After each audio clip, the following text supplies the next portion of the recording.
दोस्तों, आज मैं आपको सन 1800 की दुनिया में लेकर जाने वाला हूँ, जहाँ पर आप महसूस करोगे कि हमारे पूर्वजों ने अपनी ज़िंदगी किस तरीके से जी। तो आइए जानते हैं कि 200 साल पहले हमारा भारत कैसा था। तो चलिए शुरुआत करते हैं अंग्रेज़ों के भारत आने से। 16वीं शताब्दी में भारत में अंग्रेज़ों ने दस्तक दी थी। आपको जानकर हैरानी होगी कि जब शाहजहाँ आगरा में ताजमहल बना रहा था, तो वहीं दूसरी तरफ अंग्रेज़ भारत में पैर पसारने की कोशिश कर रहे थे। उस समय भारत में छोटे बड़े कई राजाओं के अलावा दो बड़ी ताकतें मौजूद थी। एक थी औरंगजेब की मुगलिया सल्तनत और दूसरी थी मराठा साम्राज्य। अंग्रेज़ों ने इंतज़ार किया कि ये दोनों राजा आपस में लड़े। अंग्रेज़ों ने इसके लिए कई कोशिशें भी की और इससे एक साल बाद अंग्रेज़ धीरे धीरे विभिन्न जगहों पर सत्ता लाने लगे और उनकी ये मंशा कामयाब होने लगी। 100 से ज़्यादा साल लग गए और फिर ऐसा साल आया 1800 का।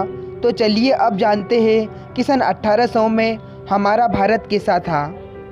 आज से करीब 200 साल पहले और आज के भारत में करीब करीब सभी क्षेत्रों में बदलाव हो गए हैं।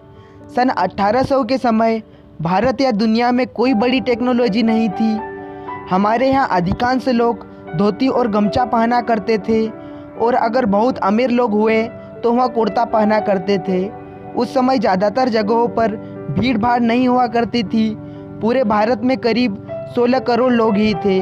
पूरा भारत यानी कि अखंड भारत, जो पाकिस्तान, बांग्लादेश, बर्मा और अफ़गानिस्तान से मिलकर बना था, यानी कि आज के इन 5 देशों के विस्तार में सिर्फ 16 करोड़ ही लोग थे। उस समय भारत में बहुत ज़्यादा प्रोफेशन नहीं हुआ करते थे। अधिकांश लोग किसान हुआ करते थे, जो पूरा दिन खेती बाड़ी और पशुपालन करते थे और शाम को अपने घरों में आकर भजन कीर्तन सत्संग किया करते थे। फिर रात में जल्दी सोना और सुबह जल्दी उठ कर जाया करते थे। यही भारत में ज़्यादातर लोग का नित्य कर्म हुआ करता था।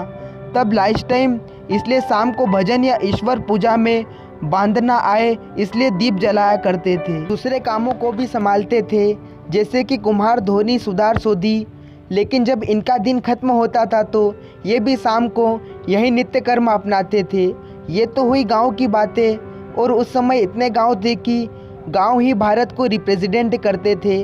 शहर बहुत कम हुआ करते थे, और शहरों की बात करें तो ज़्यादातर लोग मिलों में मजदूरियाँ करते। उस समय लोगों का काम बहुत मेहनत भरा हुआ करता था, क्योंकि उस समय ना तो बिजली थी और ना ही आज की कोई आधुनिक टेक्नोलॉजी।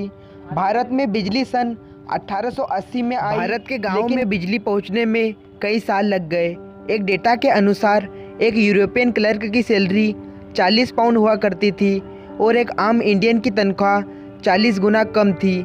इससे आप ये अंदाज़ा लगा सकते हैं कि क्या आय रही होगी। ऊपर से किसान हर साल बाढ़, सूखे और लगान की भार झेलनी पड़ती थी। कुछ अमीर अपनी सूझबूझ और स्किल के माध्यम से ठीक ठाक पैसा कमा लेते थे। आज के समय में बीमारियां आम हो गई है, लेकिन उस वक्त भी कई बीमारियां मौजूद थी। हालांकि ऐसा नहीं था कि वो ना लिखे पढ़े लिखे लोग स्किल्ड नहीं थे।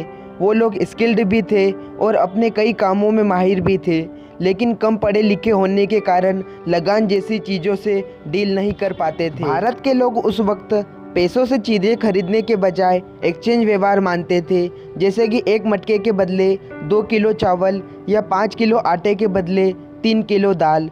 ज़्यादातर ऐसा ही व्यवहार गाँव में होता था।